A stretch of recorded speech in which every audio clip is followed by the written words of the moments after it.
Muito boa tarde, bem-vindos à sessão da apresentação do livro Em que Posso Ser Útil, do Pedro Vieira. É um prazer estar aqui convosco num sítio tão bonito e para falar de um livro que tanto nos agita intelectualmente. Nós vamos fazer aqui uma apresentação um pouco diferente, é uma conversa cruzada entre o Pedro Vieira e o André Barata, a quem agradeço também a presença. O André Barata é professor da Universidade da Beira Interior, ensaísta, pensador, autor de uma obra já muito vasta que, num certo sentido, também pensa estas questões que o livro aborda.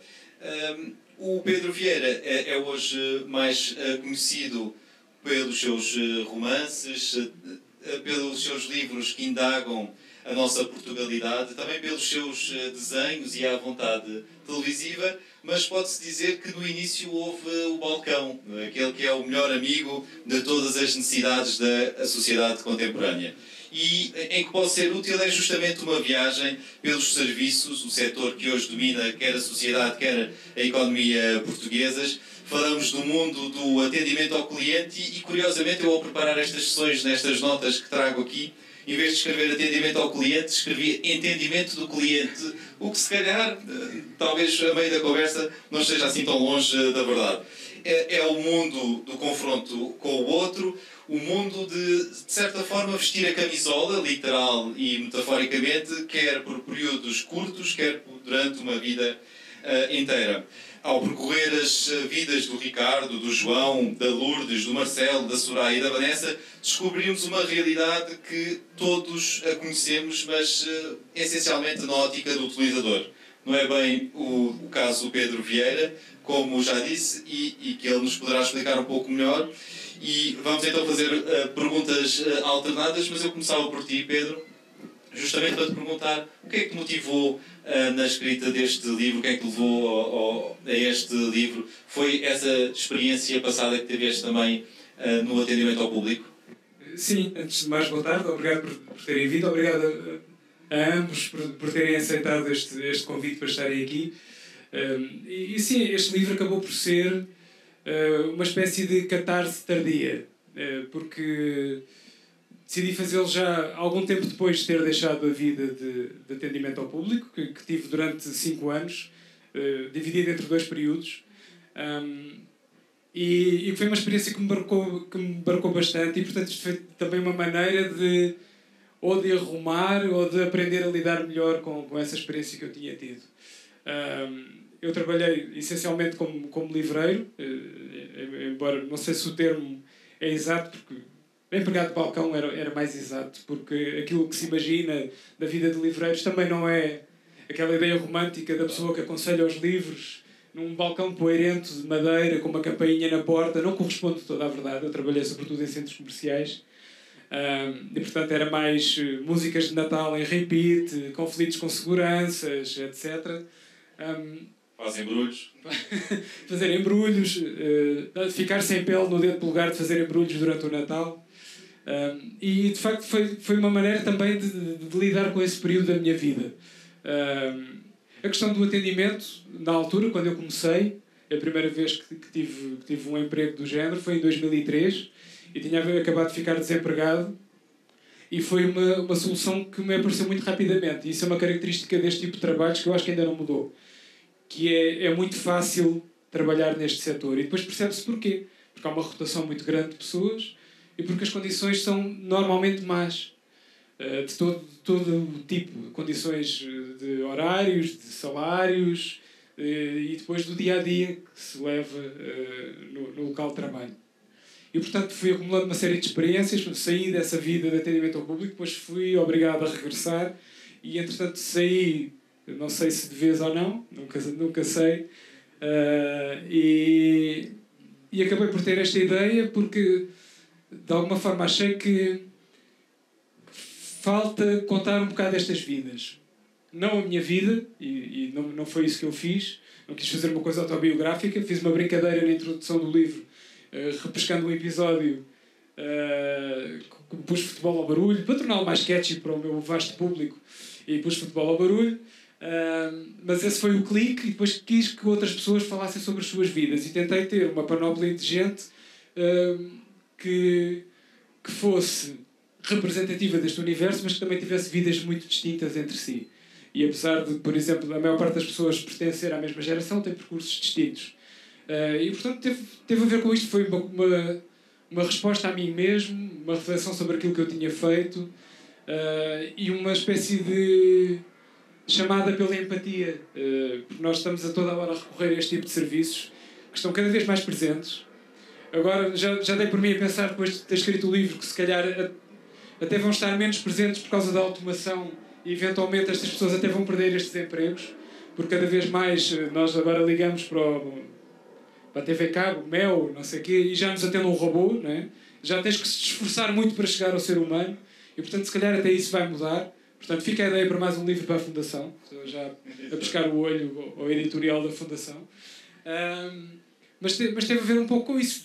Queria que se olhe um bocado para estas pessoas e perceber que tipo de vidas é que são, porque eu também, quando vou aos sítios ou quando lido com elas, também não presto muita atenção a isso e achei que podia dar uma boa narrativa.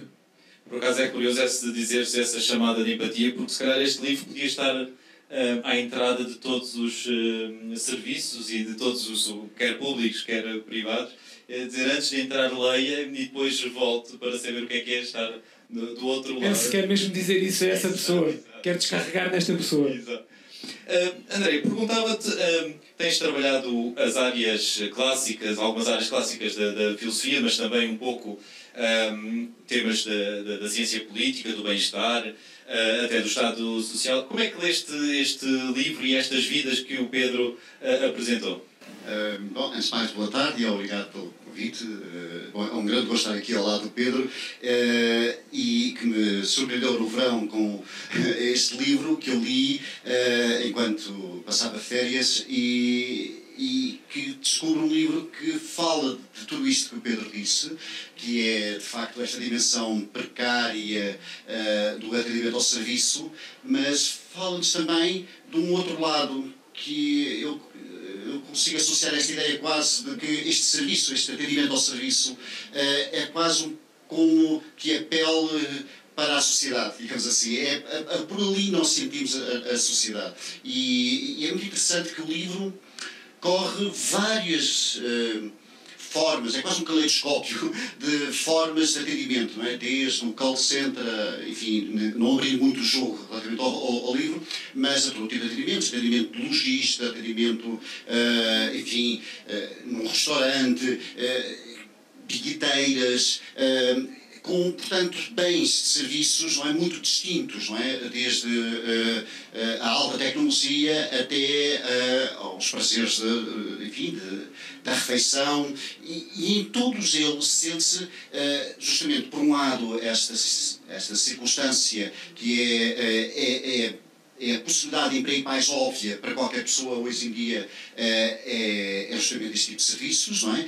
Mas reverte-se, e isto é que é muito bonito no livro, e descobre-se que aquelas pessoas estão a desempenhar um papel absolutamente de pele para com a sociedade. E há alguém a dar passo que diz, não, o atendimento ao público é o outro que está ali, é o outro, não é? E a palavra outro aparece dando bem conta de que está ali é o jogo relacional perante o inesperado, que pode ser um inesperado muito desastroso, mas podem ser também muito felizes e às vezes têm histórias que o Pedro é um narrador fantástico, tem atributos de escritor que faz valer este livro e que, portanto, funciona muito bem com as histórias, consegue mostrar o inesperado, o surpreendente desta relação que se, enfim, forma a cada 2 minutos, digamos assim, que aparece um novo cliente e há histórias extraordinárias que algumas são mesmo comoventes, não é? E eu não vou ler o jogo porque elas são muito concretas e merece a pena serem lidas. E, portanto, é um pequeno livro que é um grande livro, porque é um livro que se lê no fôlego e que se fica a ruminar, digamos assim, não é? O Nietzsche falava disso, não é? Que pensar é ruminar, mas não é o ruminar, não é aquele ruminar pesado, não. São, digamos assim, impressões que depois somos capazes de reconhecer na nossa vida, no nosso trabalho, nas nossas relações e portanto, também há aqui muito eco, ou seja, o livro faz ecoar muitas experiências que nós temos, seja aqueles que já tiveram experiência de trabalhar em serviços, sejam aqueles que estiveram do outro lado, não é? Seja o simples facto de estarmos nesta sociedade onde a precariedade é clara, onde a questão relacional também levanta questões. Enfim, eu acho que é um livro muito recomendável e é como o Ricardo diz, em que posso ser útil, talvez fosse uma boa leitura a recomendar em qualquer serviço, digamos assim. Não é? Deixem-me só dizer mais duas coisas. Eu sei que a ideia é falarmos pouco para podermos dialogar. Sabia que devia ter convidado outra pessoa. Uma é de facto sentirmos o Pedro no livro, não é? Sentirmos a própria vida do Pedro no livro, e isso é também impressionante, impressiona a maneira como ele só usou a palavra há bocadinho, a palavra catarse, não é? O processo de fazer a catarse uma experiência de vida que tem momentos bons, momentos bons, e sublimá-las, digamos assim.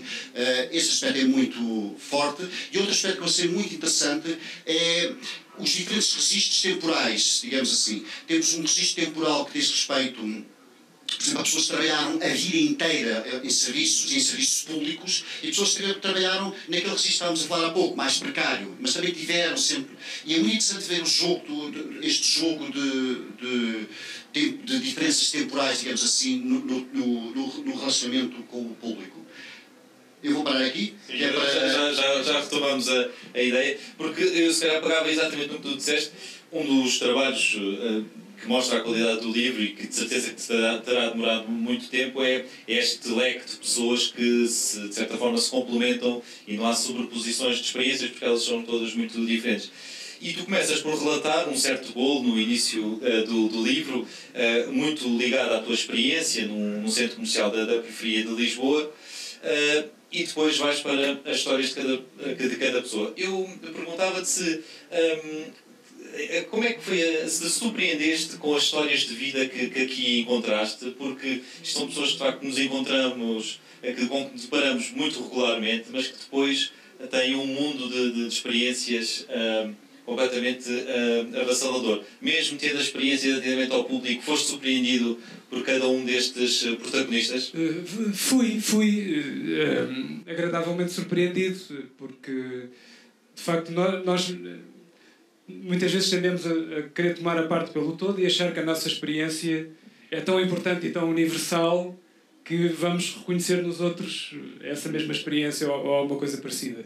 E de facto há coisas que são comuns, as coisas mais óbvias da falta de condições, etc., daquela vida de disponibilidade permanente, e depois há para citar conhecido autor, um homem e as suas circunstâncias, ou uma mulher e as suas circunstâncias. E de facto há aqui até formas de encarar a própria vida muito diferentes dessas pessoas. Temos um casal que acabou por fazer uma carreira toda de atendimento ao público e que de alguma maneira são de uma geração em que se tinha um emprego durante toda a vida, isso faz uma diferença grande, e por outro lado acabaram por abraçar uma espécie de missão de serviço público e quiseram fazer isso até ao fim.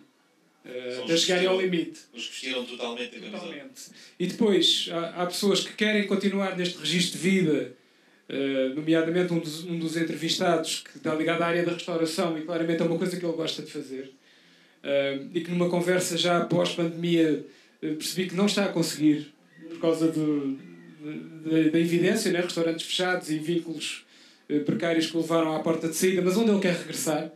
E há pessoas que abraçaram estas tarefas por necessidade, por circunstância, e que assim que tiveram a oportunidade de fazer outra coisa, foram fazer outra coisa. Portanto, tudo isso faz logo diferença.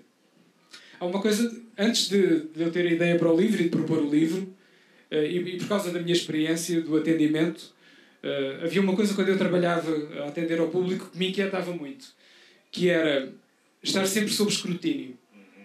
Uma pessoa passa todas as suas horas de trabalho à vista, no caso do consumidor final, como se costuma dizer. E, portanto, quando tínhamos a pausa da comida, é que era aquele momento de liberdade, porque não podíamos estar a espreitar a internet, como se faz no escritório, não é? Ou fazer outra coisa, ou estar ao telefone com um amigo. Não se pode fazer essas coisas. Isso era uma coisa que me perturbava um bocado. E então as pausas tinham uma importância fortíssima. E uma coisa ainda hoje que me desafia e que me faz pensar um bocadinho é às vezes quando vou passar, por exemplo, numa lateral de um restaurante, ou normalmente acontece na área da restauração, porque estão mais na rua também, onde nós passamos, vivemos todos muitas vezes pessoas que estão a fumar na pausa do cigarro, estão com a roupa da cozinha, com o barrete da cozinha ou com a farda, e estão num cantinho na lateral do restaurante e estão a fumar. E eu olho para isto e penso, porque é que eles estão a pensar neste momento? Onde é que eles gostariam de estar neste momento? De certeza que não gostavam de estar aqui. E a tentar imaginar narrativas para estas pessoas, aquilo, e vê-se às vezes até o júbilo com que 2 ou 3 destas pessoas estão cá fora. Porque é realmente um momento de libertações, parece um bocado ridículo, porque é uma escala micro, e ninguém está em perigo de nada, ou não está a arriscar nada ao estar a trabalhar, mas há um momento de pequena libertação ali. E isso acicata-me um bocadinho a imaginação e a vontade de contar coisas. E portanto isso também foi importante para tentar... O que é que esta pessoa pensa? O que é que acha da vida que tem agora? O que é que gostava de estar a fazer ou não? Isso acabou por ser um rastilho e acabei por ir ao encontro depois de experiências muito diferentes. Porque eu acho que há uma grande componente de despersonalização nisto. Quando lidamos com o outro nestas circunstâncias, não queremos. Claro, eu também não gosto de ser chateado, entre aspas, incomodado com ofertas de serviços, com essa dinâmica que se instalou. Mas isto é uma coisa consciente. Eu tenho, hoje em dia, por exemplo, muito pudor em terminar uma chamada de call center. E sinto alguma culpa, às vezes, de não poder satisfazer, porque sei o que é que está do lado de lá e percebo, até depois também ter o contacto com outras pessoas que tiveram essas experiências, sei o que é que está em jogo do lado de lá. As pessoas não gostam de fazer o serviço do outbound, ou lá, como é que se chama? Ninguém gosta de ligar para a casa das outras pessoas e de lhes desligar o telefone na cara ou estar a oferecer coisas que não têm interesse nenhum. Ninguém, com certeza, gosta de fazer isso. E, portanto, eu tenho algum pudor depois nesse tipo de relacionamento.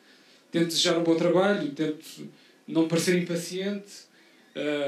Isso é uma coisa, é um ato consciente, de alguma maneira. Acabei por tentar ensinar-me a comportar-me dessa maneira. Isso, ainda por cima, muitas dessas pessoas trabalham por objetivos, por isso uma pessoa sente até esse peso. E o que o Pedro disse agora, eu acho que vai muito ao encontro de algumas reflexões que tens dito, porque se o livro o apresentaste como a pele da sociedade, é também aquilo que o capitalismo nos quis ver como o seu coração, o trabalho, a realização pessoal. Também te impressionou esta dimensão de laboral em que a precariedade é de facto por vezes muito forte, esta ideia da exposição do espaço público e do espaço privado, quem eu sou fora do trabalho e dentro do trabalho. Como é que viste toda esta componente? Sim, não, está muito presente no livro e há registros diferentes. Ocorrem 2. Enfim, acabo por fazer um bocadinho, não é? Abrir um bocadinho o livro, não é? Spoiler. Enfim, o caso do call center, não é? Que é para uma empresa de alta tecnologia, para a Apple, e em que as coisas se colocam de uma maneira que são altamente atraentes e sedutoras para quem começa a trabalhar, mas de algum modo implica digamos, uma intrusão na diferença entre o trabalhador e a sua vida privada, digamos assim. Eu lembro muito este exemplo, o exemplo que é um exemplo muito célebre na filosofia, que é o exemplo do empregado de café que o Sartre tem no Serenada, que é uma obra em que ele apresenta um empregado de café e ele escreve o empregado de café como alguém, como um butler, por exemplo, um mordomo, alguém que desempenha uma performance e ele sabe muito bem que ele é aquela performance naquele momento e depois há ele do outro lado. Não é? E esta distinção eclipsa-se completamente e é corroída e é deliberadamente anulada numa lógica em que não se distingue mais a esfera do trabalho e a esfera da pessoa, digamos assim. E por isso é que o trabalhador passa a ser colaborador, o trabalho passa a ser um projeto. Exato. E a linguagem toda tende a ser da ordem do voluntário, do voluntarismo, não é? Um pouco como se as coisas fluíssem uma na outra, até que se vai, claro, ao burnout, não é? Quer dizer, que é o caso, não é? E em que, apesar da situação ser absolutamente horrorosa, e no fim tudo aquilo que foi dado como sedutor é retirado, e depois no fim de tudo, na verdade, perguntam-lhe, não, mas se quiseres podes continuar. O que é, enfim, perverso de alguma maneira, não é? Outro exemplo que se encontra é o exemplo, aí é diferente, é uma precariedade também diferente, que é aquilo que do atendimento, sobretudo quando se trata, enfim, de mulheres, não é? E jovens e bonitas, ao atendimento em lojas, não é? E a exposição não defendida, digamos assim. A ideia da pele aí é quase literal, não é? Quase como se comparecesse, enfim, num estado de nudez diante do cliente, tal a impossibilidade de se defender da intrusão. E a intrusão vai muito para lá daquilo que se imagina. Quer dizer, quando você vai a um shopping, a um desses locais de compras, e não imaginamos o tipo de histórias que podem acontecer do ponto de vista dessa exposição, e que, naturalmente, isto tem que ver com precariedade, no sentido de que as pessoas não têm vínculos fortes, mas não só precariedade nesse sentido, precariedade também no sentido de uma vulnerabilização mesmo, uma vulnerabilização na maneira como comparece. É esperado que a pessoa esteja vulnerável, e é esperado também que a pessoa esteja psicologicamente mais disponível para se vulnerabilizar, não é? É no fundo levar tudo ao limite e ser...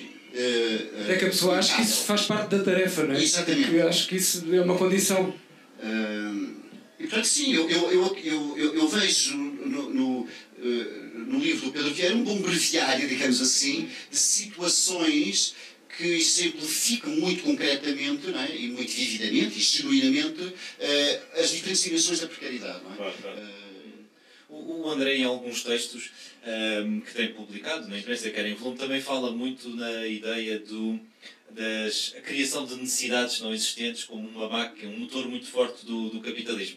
E há pouco tiveste um marco geracional, quando disseste TV Cabo, não é? Que mostra a idade que já temos. Mas foi sem querer.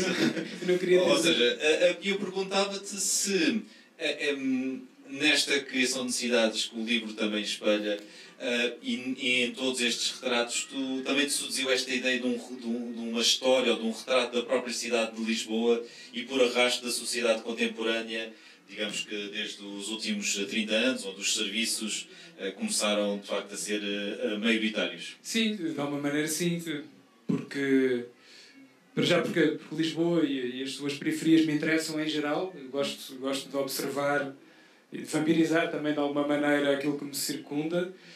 E portanto isso foi importante, claro, contar até como a cidade vai mudando e como estes próprios sítios vão mudando.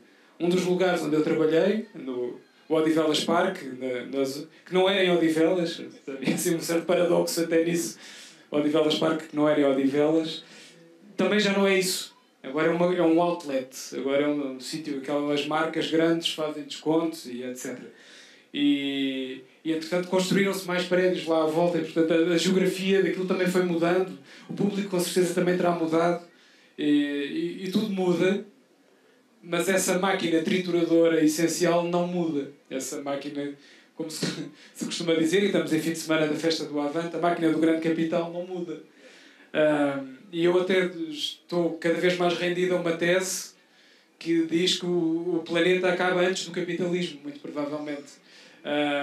E portanto, essa pulsão acho que não desacelera, antes pelo contrário. Acho que está cada vez mais com mais força e mais em voga. E depois acho que também esta questão da terceirização tem um bocado a ver connosco país. Porque dá-me a sensação que se calhar, que se nós produzíssemos mais, se calhar não terceirizávamos tanto, né? Se tivéssemos outras coisas que alimentassem a economia, não havia tanto preponderância dos serviços. E E por isso isto, as coisas, é uma espécie de pescada de rabo na boca. Não temos outras coisas para oferecer e, portanto, isto vai crescendo sempre e vai-se terceirizando. E depois há também uma coisa que eu não sei qual é a explicação. Quando eu fui estudante, ainda no século XX, quando era estudante de publicidade e marketing,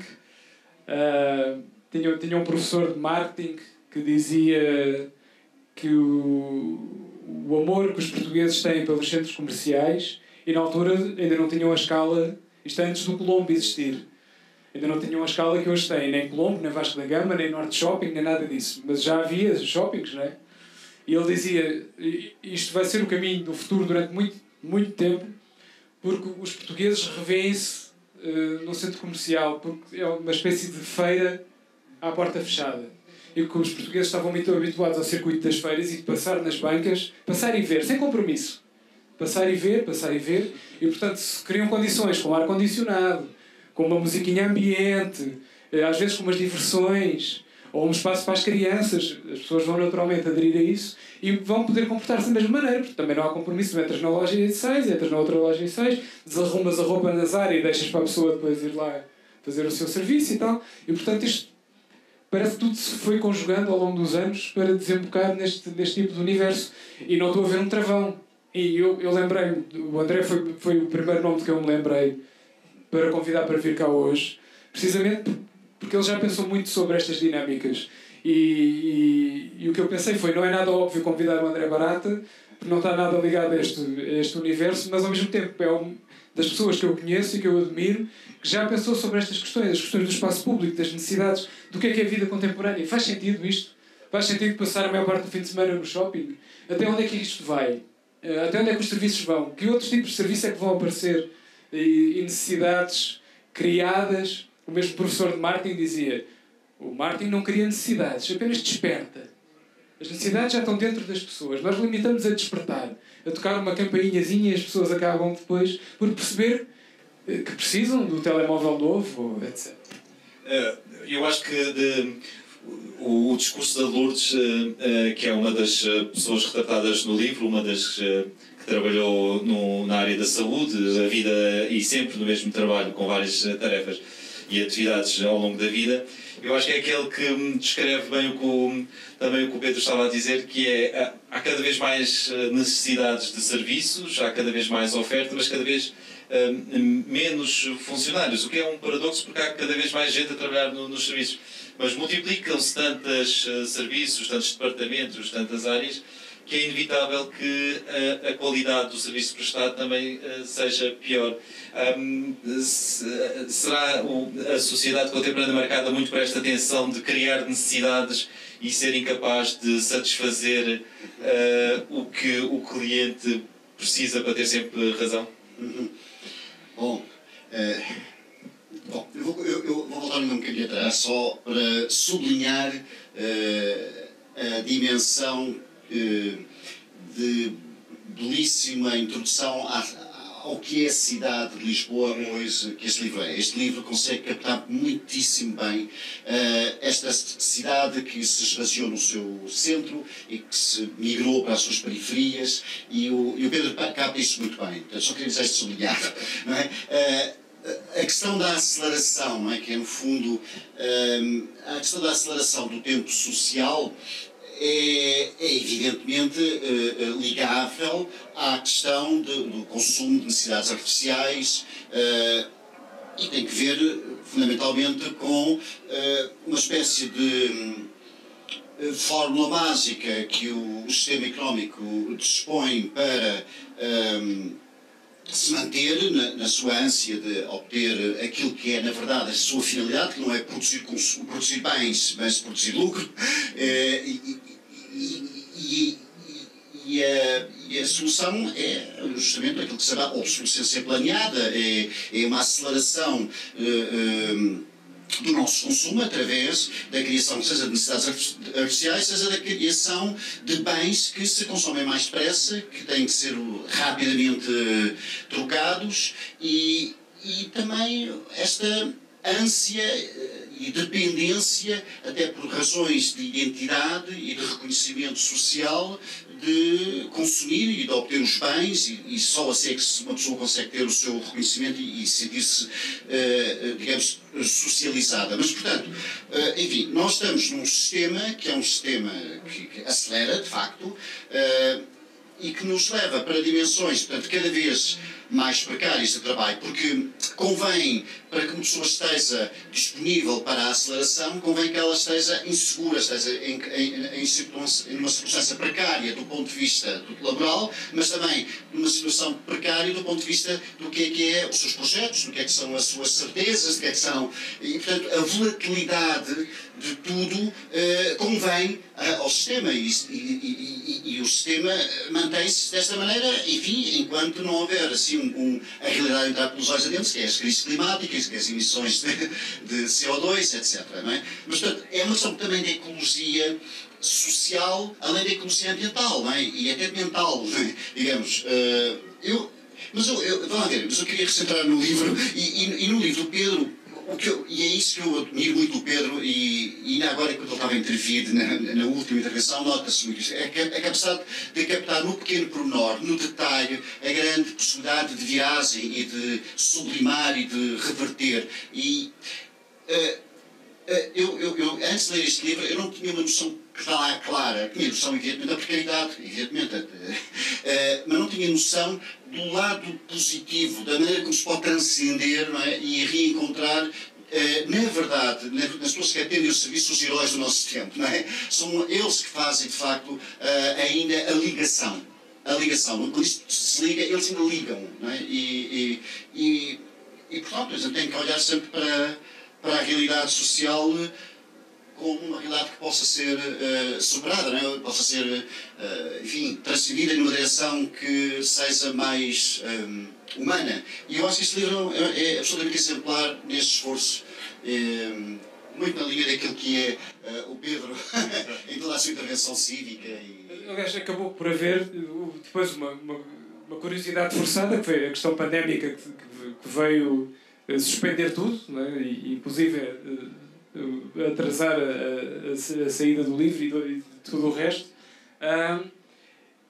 e que acabou por gerar um prefácio no livro, porque a determinada altura, não necessariamente com estas funções, mas as pessoas que desempenham este tipo de funções passaram a ter a dignidade de um novo nome, são os essenciais, porque de repente percebemos que estes são os essenciais, né? As pessoas que estão na caixa do supermercado, os repositores desse supermercado, os que conduzem o caminhão do lixo, os que conduzem o caminhão dos transportes, e agora as pessoas que fazem o atendimento, os seguranças que estão nos centros de saúde e que estão em todo lado. Aliás, é uma dimensão que acabei por deixar de fora do livro e que mesmo uma vez em conversa com o António Araújo, que dirige as coleções da Fundação, que causa uma grande perplexidade, que é os vigilantes agora fazem quantas profissões que entretanto passaram para as mãos deles. Estão no centro de saúde a ajudar a pessoa que não sabe qual é o médico com que vai ter.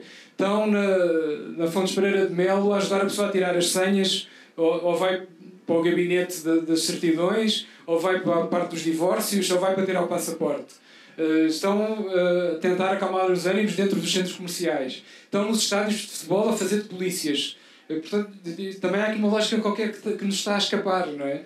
E que tem a ver com essa aceleração e com essa subtração de carreiras, subtração de condições, e está tudo a ser, como se costuma dizer, posto na lógica do outsourcing.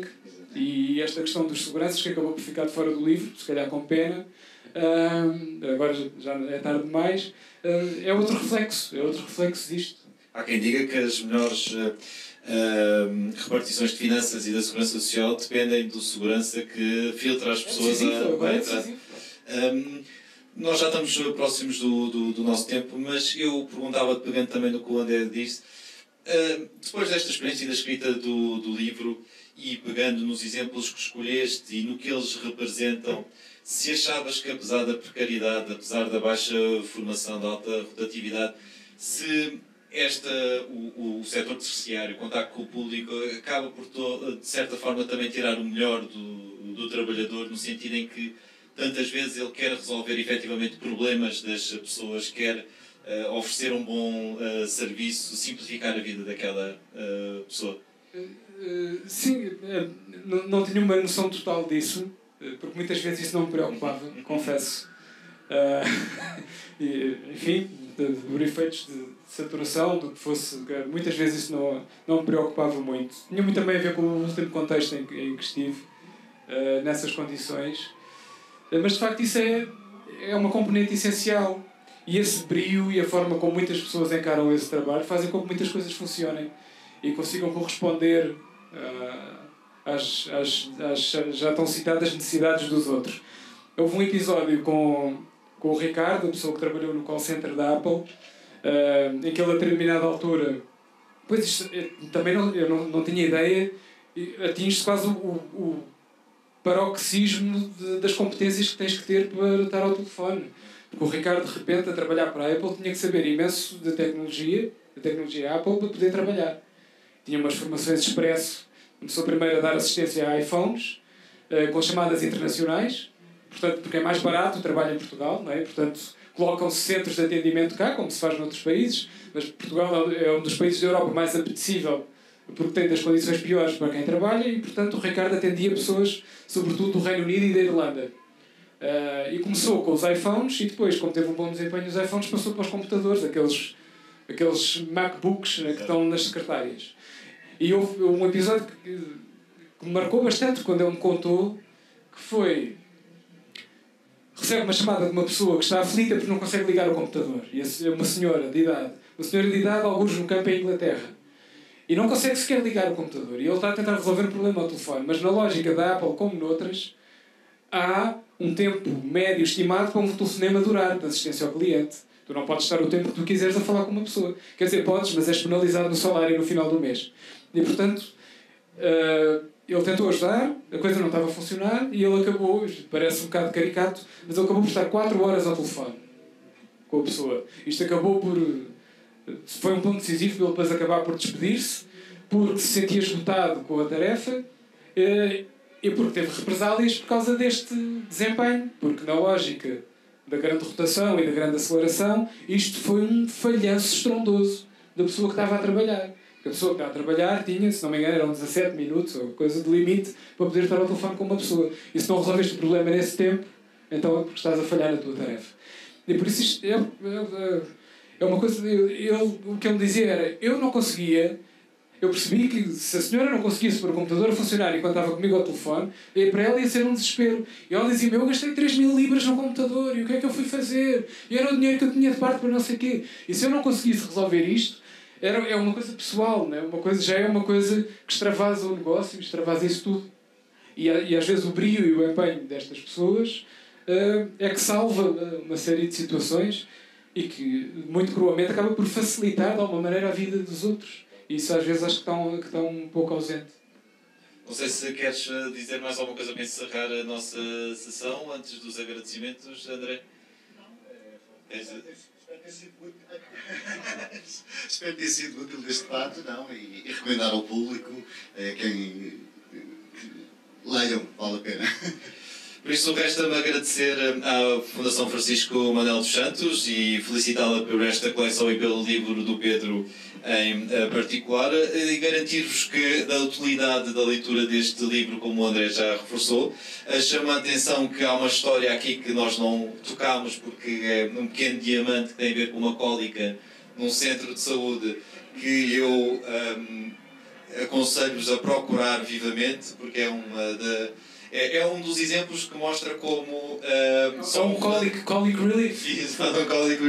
É um exemplo de como só um escritor poderia concluir este livro, na medida em que, no atendimento ao público, a realidade e a ficção misturam-se tantas vezes. E muito obrigado pela vossa presença e também por assistirem online no site e nas plataformas da Fundação Francisco Manuel dos Santos. Muito obrigado.